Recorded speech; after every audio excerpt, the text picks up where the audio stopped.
दरम्यान एक महत्त्वाची आणि मोठी बातमी येते। नाला सुपाऱ्यामध्ये ट्रकने 5 जणांना उडवल्याची माहिती आहे। एक मोठी बातमी म्हणावी लागेल। 5 जणांना उडवलेलं आहे। ट्रकच्या धडकेमध्ये 2 जण ठार झाल्याची देखील माहिती आहे। संतप्त नागरिकांनी नाला सुपाऱ्यामध्ये रास्ता रोको केलाय, तर पोलिसांवरती देखील दगडफेक करून ट्रकची तोडफोड करण्यात आली आहे। ट्रक चालकाला पोलिसांनी ताब्यात घेतलं। एक महत्त्वाची आणि मोठी बातमी, 5 जणांना या ट्रक चालकाने उडवलं आणि यानंतर स्थानिक नागरिकांचा राग अनावर झाला। त्यांनी रास्ता रोको केला। पोलिसांनी मध्यस्थी करण्याचा प्रयत्न केला, तर पोलिसांवरती दगडफेक करण्यात आली, तर ट्रकची देखील मोडतोड करण्यात आली आहे। एक महत्त्वाची आणि मोठी बातमी, नाला सुपाऱ्यामध्ये ट्रकने 5 जणांना उडवलंय, ज्यामध्ये 2 जणांचा मृत्यू झालाय।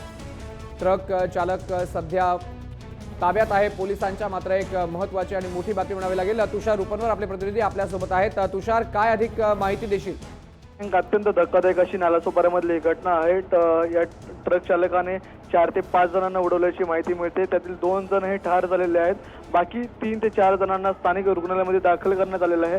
परंतु आपण जर पाहिलं तर यापूर्वी सुद्धा नालासोपाऱ्यामध्ये हा प्रकार घडला होता। अत्यंत हा गर्दीचा असा परिसर आहे आणि त्या ठिकाणी हा प्रकार घडलेला आहे। तेथील जमावाने संतप्त होऊन या ट्रकवर दगडफेक केलेली आहे। परंतु त्या ठिकाणी ट्रक चालकाला पोलिसांनी ताब्यात घेतलेला आहे। मात्र त्या ठिकाणी कोणताही कायदा सुव्यवस्थेचा प्रश्न निर्माण होऊ नये म्हणून त्या ठिकाणी पोलीस तैनात झालेले आहेत। बरोबर, पोलीस बंदोबस्त देखील तैनात करण्यात आलेला आहे। धन्यवाद तुषार दिलेल्या या सविस्तर माहितीबद्दल।